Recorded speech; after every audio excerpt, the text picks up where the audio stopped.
And welcome to episode 1 of Realty Talk with Ellie and Gaelan. Hello, Ellie. Hi. And this mini podcast series, which we will try to do weekly, is going to be just a little small supplement to all the other podcasts, but it's going to be geared towards real estate.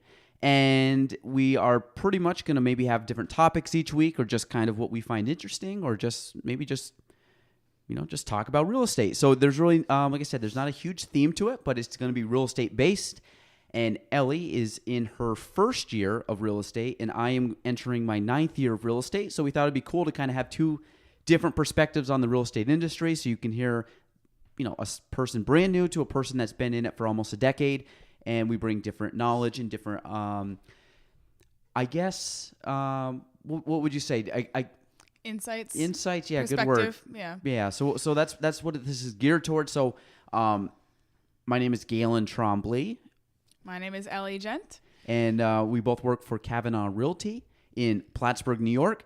So Ellie, first thing I want to ask you is you just took your state test Tuesday, which you almost missed. Yep. But we took it. So Ellie is, in her words, killed the test. Dead.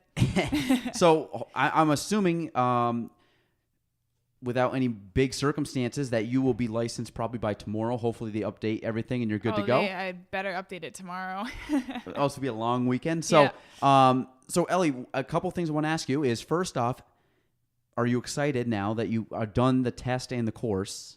Not at all. Okay. So she would love to do the test, the course again. Yep. But for a question I guess I have for anybody new that's looking to possibly get into real estate, kind of tell them what you had to do to get to this point and what it took for you to become a licensed realtor. Hopefully tomorrow, knock on wood, let's go New York State. How the course was, the test, just kind of give us your whole perspective on that whole. So I started the course, I think probably it was after my summer course, so probably sometime in September, maybe early October. And I took it through New York Real Estate Institute, and they're based in New York City, and they have a whole online course because everything else required me to travel, and I have a full-time job. It was immensely boring, and I wouldn't say it's necessarily because of the topics. And it's 75 hours. And it's 75 hours of just the driest. It's and dry. some of it, it hasn't improved in 9 years. No, I'm pretty sure they filmed it in like 2001 because they're talking about stuff that's not necessarily relevant anymore. But I got through it, and it's not impossible. It's not difficult work. It's really just a matter of staying on top of yourself to get through the course. I think it's more like, it'd be like telling somebody to do a marathon, but you can walk it. Yeah. Meaning it's not hard. It's just like, God, this is going to take, it just seems like another mile. Yeah, exactly. It just seems like you're just like hitting your head against the wall. Yeah. Now, what did you take away from the test? Was there anything, because I'll give you my perspective on the test. I just kind of want to hear yours as to. On the course test or on the state test? Sorry, on the course. The course itself. On the course itself, if I could go back, I would have taken it through another place. It was done okayly, and that's good way to put it. That's my perspective on it. I think it needs to be updated very badly. There's some information is very outdated. Yeah, that's pretty much. Well, I think my perspective on it, at least when I took the course, is that there's nothing in that course that you're going to learn that you're ever going to take into real estate. Unfortunately, I think it's just a way for the state to have something together. Mm-hmm. When I took the test, I learned I took it, passed the test. It's almost like going to high school and you're learning a chapter of like science or history. You say history. You remember all the dates of something back in the 1700s. When was the Civil Rights Act passed? Exactly. Why do I need to know that? all this stuff, you memorize it. You do the course or the chapter test for probably 2 to 3 weeks and then take the test. Yep. And then the next day when you're starting the new chapter, new course or whatever, you forget everything you just learned because you don't need it anymore. And that's what I find the real estate test is now you did it, you passed it, good. Now like the real learning begins of actually being out in the real world, doing real estate, meeting clients, dealing with people, dealing with other agents, dealing with banks and attorneys and inspectors and all that good stuff. So I think The good thing for you now is that you actually get to have the fun part and actually, learn by doing. Now it's time to learn. Exactly. Learn by doing, which I think is the most important way to learn.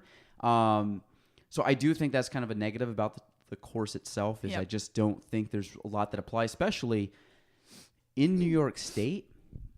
There's stuff on there about New York City. Yeah. So unless you haven't a lot of it, I mean, there's chapters devoted to high rises and condominiums and townhouses. And there's a special sales tax in New York City too. Yeah, and I should say like in Plattsburgh, we have condos and townhouses and stuff, but not to what they're talking about. No. Not co-ops and things like that. So there's one in Beekmantown.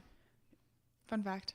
Really? House? Yep. Oh, there you go. Oh, it's not a house. It's a cooperative. Yeah. So there. Yep. Look at that. She's first week, and she's teaching me something. There you go. Teach an old dog new tricks. Love it.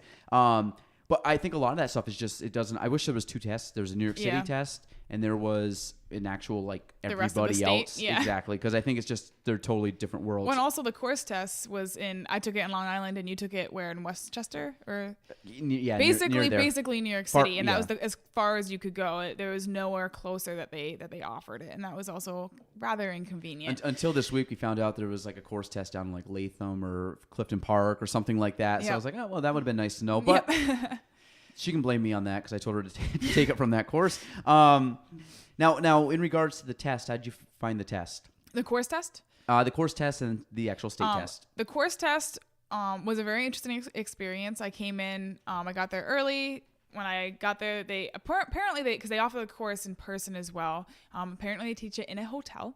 So I showed up at the hotel thinking, okay, this is where they offer the course. And I accidentally walked in on the class. Teacher was kind of pissed, angrily waved me out.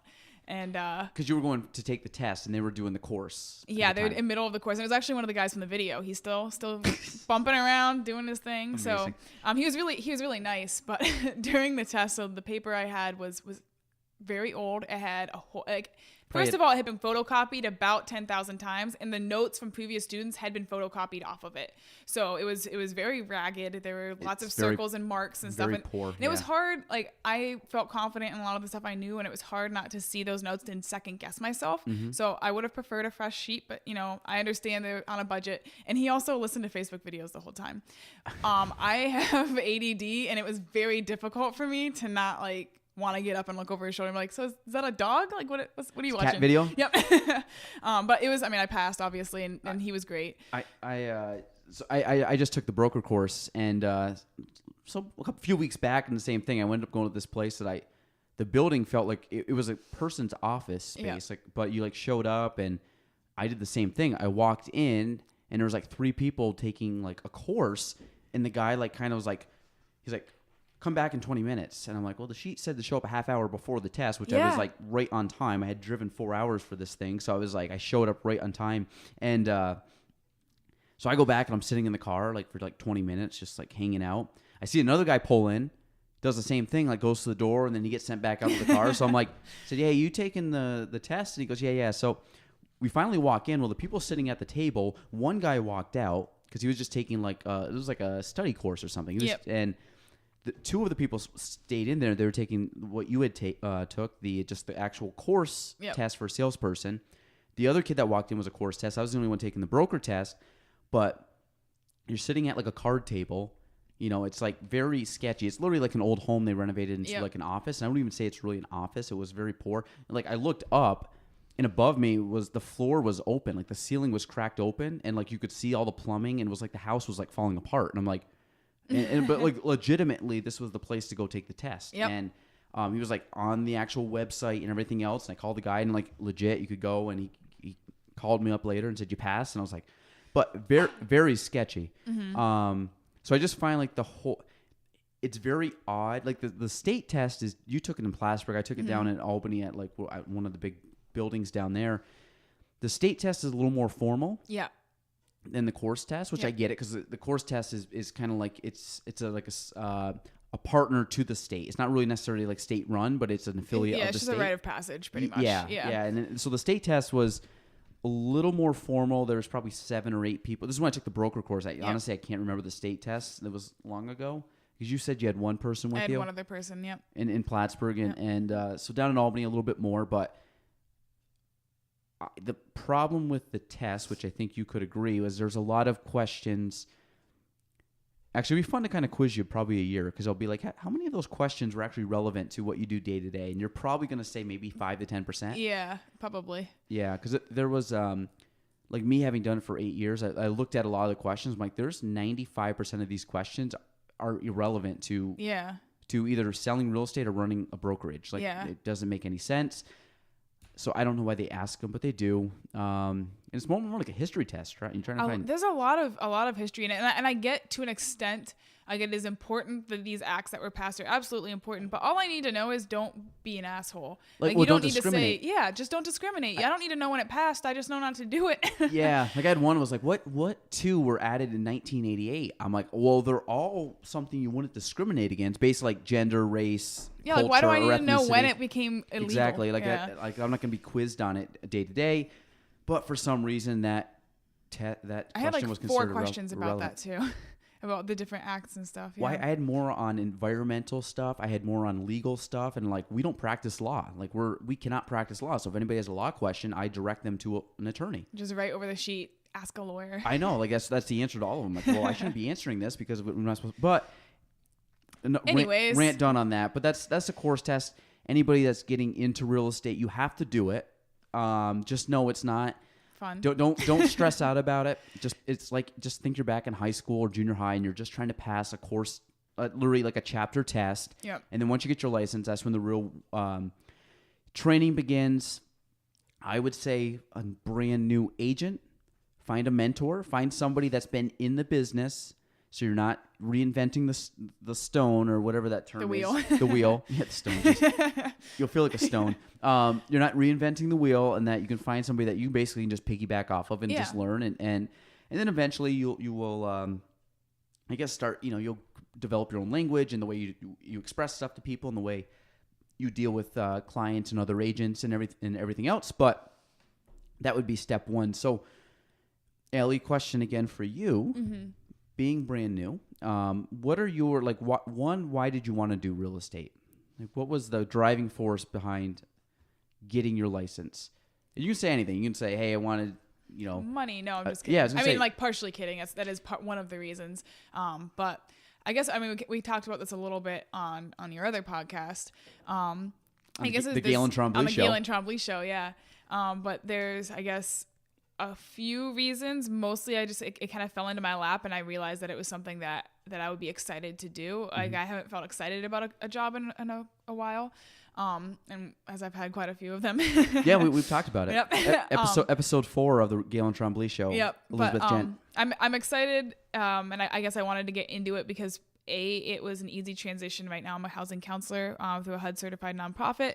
And I do pre-purchase counseling amongst other things, along with foreclosure counseling. And I kind of have insight, I guess, already into home ownership. And it's something, I guess, pre-purchase counseling might be my favorite thing to do, because people are excited and they're happy. And I understand the excitement and happiness and other, like, I get it more than anything else, I guess. And I also I love homes, and I'm excited to give people into homes. So I think the difference is, and to put in perspective, so Ellie is 25. Yep. So Ellie's 25, getting her license. I was 20 when I got my license. And what I'm saying between that is Ellie is way more mature and smart at 25 than I was at 20. So you understand the industry a lot better than I ever did, which I think is going to be really cool for you starting out. I knew nothing, and when you said, like, I kind of got into it because I wanted to help people and I liked houses, honestly, at 20, I was the exact opposite. I really didn't care. I know it sounds bad. I just wanted better work hours, and I wanted something that was kind of or I guess it is in the business realm, but I had no intention of sticking with real estate. It was literally get my license, have better working hours than what I was doing at my other job, and probably make a little bit more money working less hours. And that was strictly it, and to tie in a little bit to have a business background with roughly a business degree from Plattsburgh State. Well, that was 8-9 years ago, and now I'm like full on into real estate. Love it. Like, actually, like, started to love why you're coming into real estate is like what I fell in love with, and why I got into real estate is totally has taken like a completely backseat to why you're getting into real estate, which is good on my part. I finally evolved and developed into a better position, but you were coming from a much better mindset position than I was when I got into it. So that's, I think, pretty cool and exciting. Oh, thanks. So yeah, you're good. Like I said, you're you're 5 years ahead of me in age when we got our license, but you're probably like 50 years ahead of in wisdom. I doubt that. From what I was at 20, because I did not know a thing. No one does at 20. I guess the other question we can probably, this is kind of the last question I have for you on, like I said, these episodes are going to be shorter than what we normally do on the longer form podcast. It's just kind of give you a little weekly glimpse into real estate and topics and talk about stuff. And then hopefully kind of follow the journey of Elizabeth getting into real estate. And then I guess you can follow my journey of trying to build our company up and what? Getting into podcasts. And getting into podcasts. There we go. Yeah. So I guess you get a little bit two kind of perspectives, but my question for you, your first year in real estate, this was something I really never planned on. I never really looked at it. I had almost zero expectations my first year, but what are your expectations year one going into real estate? Okay. So, I guess initially when I first decided I wanted to do this and started my course, you said you had to set a goal for me of selling 6 houses, which I think is plausible. And at first I thought, okay, I'm going to bust ass and I'm going to get 6 houses. And now I think I'm going to do 12. I want one a month. Cool. Yeah. No, that's very good. So I think typically, I'm a very real person when it comes to goals. I set very lofty goals, but they're obtainable. Yeah. Meaning, I don't want to say, I would never tell you, you're going to sell 30 homes this year. Yeah. No offense, you're not a millionaire. You're not going to do that. And I don't like when people get into real estate being told that. Yeah. They get into real estate and people are telling them hey, you're going to make all this money and you're going to crush it your first year. I'm very realistic. I've had this conversation quite a bit over the last probably 6 months to different people. No, you're not. Yeah. No offense. You have all the potential in the world to do it. Real estate is a tough industry to break into. Most people will have to do it part-time. It's not really something you would jump into full-time. And I did. It was my only job at 20, but 20 I was living at home, had zero expenses. So I wasn't really stressing out about having to sell homes. Yeah. But when people are, you have mortgages and insurance and car payments and just living payments, you will typically have to supplement getting into real estate with another job, which just know that going in. So it's not a huge thing. But like you said, with I think one deal a month for your first year is phenomenal. I think anybody that does one deal a month or above is on their way to very good things and really understands the industry and really understands how to relate to people and how to do a good job. I said 6 because I'm it's your first year, kind of see, how you play out. I may end up getting 5. We'll see. You could, but I think you're going to be more towards the 12 than you are the 5. Just having met you over the last, probably half year or so, I just think you have what it takes to really want. And I think I don't think this. I know you really want to succeed at this. So I think the sky's the limit. But I think that's good. I think that one a month is awesome. We'll see. It's awesome. Yeah. If I see anybody doing that their first year, usually you know they're going to be around for a while. So that's really cool to see. Ellie, anything else you want to talk about on this first ever Realty Talk with Ellie and Gaelan? See, I can't even get her name right. This is terrible. But Realty Talk with Ellie and it's been a long day. Realty Talk with Ellie and Gaelan. Anything you want to add? No, I'm just waiting for my results. There we go. I know I passed. I just want them. So hopefully on next week's installment, Ellie will say she got a realtor. She'll actually say hey, I actually got the. I actually know I killed it. Besides knowing I killed it, you actually got confirmation you killed the test. So, hope everybody enjoyed it. Like I said, kind of a quick little tidbit of information each week. We'll try to build on this and add more exciting real estate stories. Maybe talk about fun showings we went on. Maybe some fun deals. Maybe some fun things we learned or saw or hated. But hopefully bringing kind of a little upbeat, fun weekly podcast, which is, I guess, kind of cool because we have the different spectrums of people in real estate, and I think it'll be really fun. So if you have to reach Ellie, give a shout out. How can people reach you? You can reach me on my Instagram at Real Ellie State. It is a pun. There is only one E between Ellie and State. It is or Ellie at Kavanaugh-realty.com. Or on Facebook as Ellie Gent. Yes, Realtor. Ellie Gent Realtor. Awesome. I'm Gaelan Trombley, Kavanaugh Realty. If I'm hopefully all over your airwaves on Facebook and Instagram, but at Gaelan Trombley on Instagram, and also Gaelan Trombley on Facebook, and Gaelan Trombley on YouTube, and the Gaelan Trombley Show on all your podcasts. Thank you for listening to the first installment of Realty Talk with Ellie and Gaelan. We will see you all next week. Have a good night.